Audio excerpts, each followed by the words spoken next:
रात के अंधेरे में ढोल नगाड़ों की आवाज, हजारों लोगों की भीड़ और बीच में खड़ा एक बेजुबान जानवर जिसे ये तक नहीं पता कि आज उसकी गर्दन काट दी जाएगी। क्यों? क्योंकि इंसानों को लगता है उसके खून से भगवान खुश होंगे। लेकिन आज एक सवाल पूछना जरूरी है। अगर भगवान सृष्टि के रचयिता है तो क्या वे अपने ही बनाए जीव की दर्द भरी चीख सुनकर प्रसन्न होंगे, या फिर सदियों पुरानी परंपरा के नाम पर हमने धर्म का असली मतलब ही बदल दिया है? तो आज के इस वीडियो में मैं बात करूंगा भारत की उसी परंपरा के बारे में जिसे कुछ लोग श्रद्धा मानते हैं और कुछ लोग खुली क्रूरता यानी कि पशु बलि। ये वीडियो उस प्रथा के खिलाफ, उस पूजा के खिलाफ, उस सोच के खिलाफ है जो भक्ति के नाम पर हिंसा को सही ठहराती है।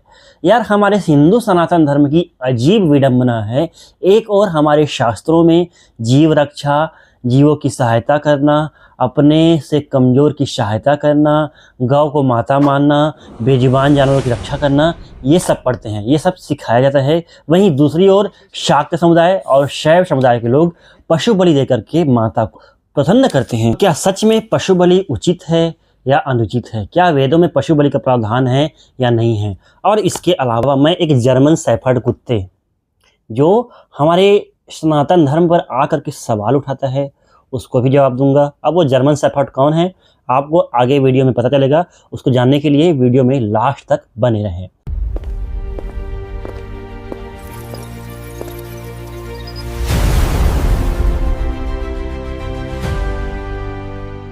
दोस्तों, पहली बात, मेरी नज़रों में क्या, पुराणों में भी पशु बलि या किसी भी प्रकार की बलि, पशु हत्या या किसी भी प्रकार के बेजुबान जानवर या बेगुनाह इंसान की हत्या को महापाप बताया गया है। लेकिन फिर भी अगर आप लोग करते हैं तो हमें कोई दिक्कत नहीं, लेकिन तब तक जब तक इसे आप अपनी स्थानीय मान्यता के साथ जोड़ करके करें, क्योंकि सबको अपनी अपनी मान्यता का अधिकार है। लेकिन अगर आप इस पशु बलि को, अगर आप इस कुकर्म को हमारे वेद पुराण से जोड़ते हैं तो भाई, एक हिंदू होने के नाते, एक सनातनी होने के नाते और एक पंडित होने के नाते ये चीज़ मुझे बर्दाश्त नहीं है। क्योंकि हमारे सनातन धर्म हमेशा से हमको ये सिखाते आए हैं कि अहिंसा परमो धर्मः, अहिंसा ही हमारे लिए परम धर्म है, ना कि हिंसा। तो जो सनातन धर्म अहिंसा परमो धर्मः का पाठ पढ़ाते आ रहा है वो पशु बलि को जायज़ कैसे ठहराएगा? तो सबसे पहले हम बात करते हैं, अगर बलि प्रथा हमारे सनातन धर्मों में, हमारे शास्त्रों में नहीं है तो इसकी शुरुआत कैसे हुई? तो आचार्य उदयवीर शास्त्री के अनुसार, आचार्य उदयवीर शास्त्री हिंदू धर्म और अनेक हिंदू वैदिक सनातन धर्मों के बहुत बड़े भाष्य एवं ज्ञाता थे। उनके अनुसार जब हमारे देश में बौद्ध धर्म और जैन धर्म का तेजी से प्रचार प्रसार हो रहा था, उस समय वैदिक धर्म के कुछ ब्राह्मण भ्रष्ट हो गए और वो भ्रष्ट होकर के हमारे वैदिक सनातन धर्म का सही से भाष्य नहीं कर पाए और जनता तक उन सनातन धर्म को सही से नहीं पहुंचा पाए। उसमें जो बातें लिखी गई थी उसको गलत तरीके से पेश किया गया और गलत तरीके से पेश करके यज्ञ में पशु बलि और पशु हत्या जैसे कुकर्मों का प्रचार करके हमारे सनातन धर्म को काफ़ी बड़ी क्षति पहुंचाई थी। तो यही से शुरुआत हुई थी पशु बलि की। उन भ्रष्ट ब्राह्मणों के चलते शैव संप्रदाय और शाक्त संप्रदाय में पशु बलि की शुरुआत हो गई और वो पशु बलि आज तक चलती आ रही है। भले ही ब्राह्मण बदल गए, भले ही भ्रष्ट ब्राह्मण उस समय के बाद नष्ट हो गए और अच्छे ब्राह्मण आने शुरू हो गए, लेकिन शैव संप्रदाय और शाक्त संप्रदाय, ये दोनों संप्रदाय ने अपनी प्राचीन पशु बलि को बंद करने के लिए कभी भी राजी नहीं हुए, क्योंकि उनको पशु बलि में आनंद आने लगा। क्योंकि उनको देवी के आड़ में, भगवान के आड़ में अपनी जीभ की स्वाद को मिटाने को जो मिल रहा था। इसीलिए शाक्त संप्रदाय ने पशु बलि को जारी रखा। धीरे धीरे समय बीतता गया, हालांकि लोगों में भक्ति भावना जागृत हुई, लेकिन लोग अपनी पुरानी परंपरा को बदलना नहीं चाहते थे, क्योंकि उनके मन में ये डर, ये अंधविश्वास या ये भय बोलो, जो भी बोलो, जगह कर गई थी कि अगर हम इस प्रथा को बंद कर देते हैं तो हमारे परिवार का, हमारे घर वालों का नुकसान होगा। इसीलिए आज के समय में कई लोग न चाहते हुए भी पशु बलि करते हैं, केवल अपने नुकसान होने के डर से, अपने परिवार के नुकसान होने के डर से, क्योंकि उनके दिमाग में हमेशा से यही बात भरी गई है कि अगर हम देवी को बलि ना दें तो देवी हमें परेशान करेगी, जबकि असलियत में ऐसा कुछ नहीं है। अब आप बोलोगे कि आचार्य जन वेदों का गलत भाष्य कैसे कर सकते हैं, आप ऐसे ही बोल रहे हो। तो भाई उसका उदाहरण मैं आपको इस मंत्र में देता हूँ। उदाहरण के लिए आप अथर्ववेद के नवम कांड के चौथे सूक्त को देखिए। इसमें कुल 24 मंत्र दिए गए हैं और इस 24 मंत्र में एक बैल के गुणों का वर्णन किया गया है। इसमें यह बताया गया है कि अगर बैल हष्ट पुष्ट हो, हट्टा कट्टा हो, तो उसे यज्ञ करके उस राज्य के राजा को दान कर देना चाहिए, ताकि वो राजा उस बैल का उपयोग करके अपने राज्य को धन धान्य से समृद्ध कर पाए। इस श्लोक में गायों से संतान उत्पत्ति के लिए जिस बैल का चयन किया जाता है, उस बैल की महिमा का बखान किया गया है, उस बैल के गुणों को बताया गया है।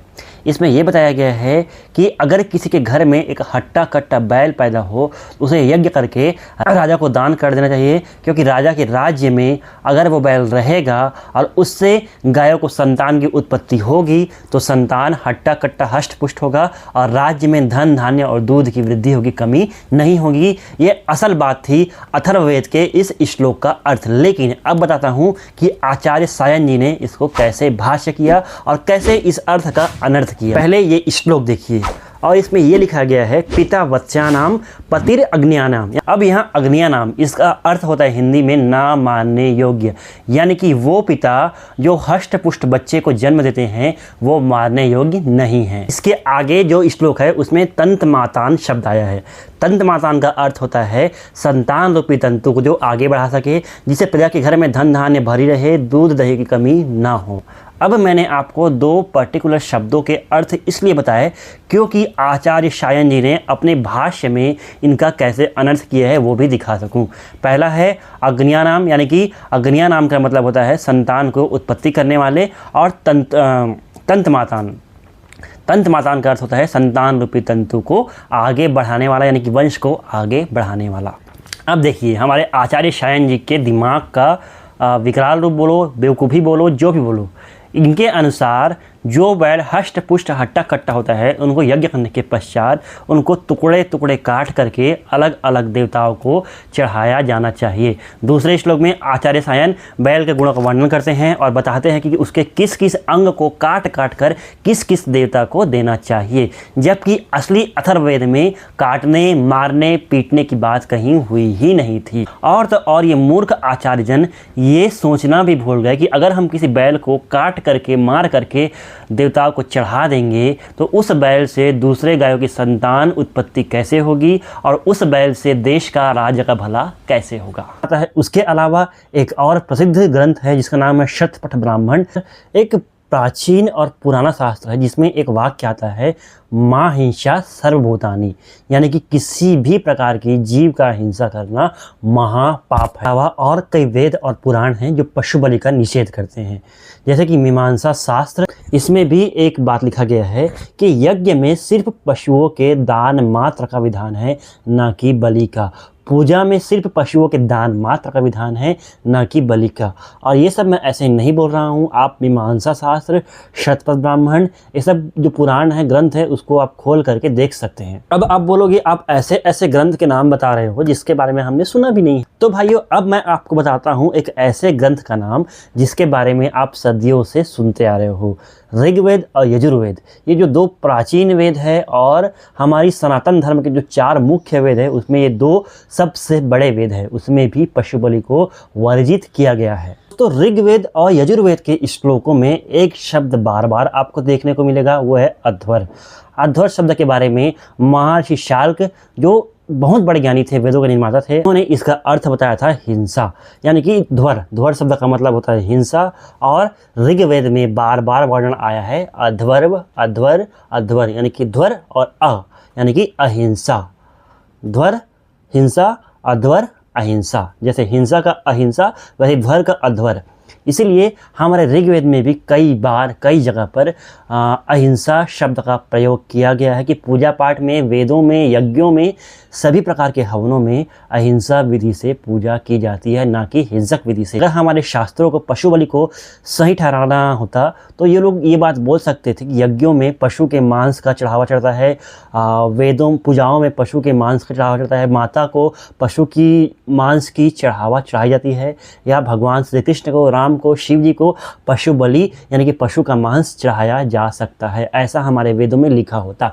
लेकिन हमारे किसी भी वेद, किसी भी पुराण, कहीं भी ऐसा नहीं लिखा गया। हमारे चारों वेद को पढ़ लीजिए, 18 पुराण को पढ़ लीजिए, सबको पढ़ लीजिए, कहीं पर भी आपको पशु बलि, पशु हिंसा या पशु पर मांस चढ़ाने की बात नहीं कहती हुई दिखाई देगी। वेद को कर्म कांड का ग्रंथ कहा गया है। और अगर हम यजुर्वेद के पहले ही श्लोक को देखें तो उसमें एक श्लोक मिलता है, यजमानस्य पशुं पाहि, यानी कि यजमान यज्ञ के पशु की रक्षा करे, ना कि बलि दे। अब इसमें भी कई भाष्यकार ने इसका अर्थ बदल दिया है। उन महान भाष्यकारों, उन महान आचार्यों, बैल बुद्धि आचार्यों का कहना ये था कि इस श्लोक का अर्थ ये है कि यज्ञ में बलि देने वाले पशु की रक्षा और मंगल कामना की प्रार्थना भगवान से की गई है।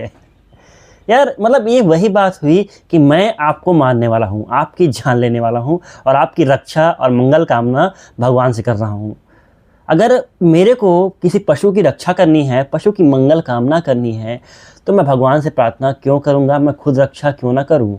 और यही अर्थ है यजुर्वेद के उस श्लोक का कि यज्ञ में, पूजा में सम्मिलित होने वाले पशु की रक्षा करिए और उनकी मंगल के लिए कामना करिए, ना कि उसकी बलि दीजिए। लेकिन हमारे प्राचीन काल के जो बौद्धकालीन ब्राह्मण हैं उन्होंने इसका अर्थ बदल दिया है। तो यहाँ से शायद आप लोग समझ गए होंगे कि हमारी सनातन धर्म, हमारी सनातन संस्कृति, हमारे वेद पुराण सभी पशु बलि का बार बार विरोध करते आए हैं। लेकिन कुछ भाष्यकार ने इनके अर्थ को बदल दिया और अर्थ को बदल करके इसका अर्थ कुछ और दिखा दिया और उसी को शैव संप्रदाय और शाक्त संप्रदाय के लोग मानने लगे और पशु बलि करने लगे। तो मैंने आपको बता दिया कि हमारे सनातन धर्म में, हमारे वेद पुराण में पशु बलि निषेध है कि नहीं। शायद आपको इसका उत्तर मिल गया होगा। अगर उत्तर नहीं मिला है, मन में कुछ और प्रश्न है, नीचे कमेंट कर सकते हैं। अब लास्ट में मैं आपसे एक ही बात बोलना चाहता हूँ। मेरी नज़रों में यार मांस खाना, किसी भी जीव की हत्या करके खाना गलत है और पुराणों के अनुसार भी मांस खाना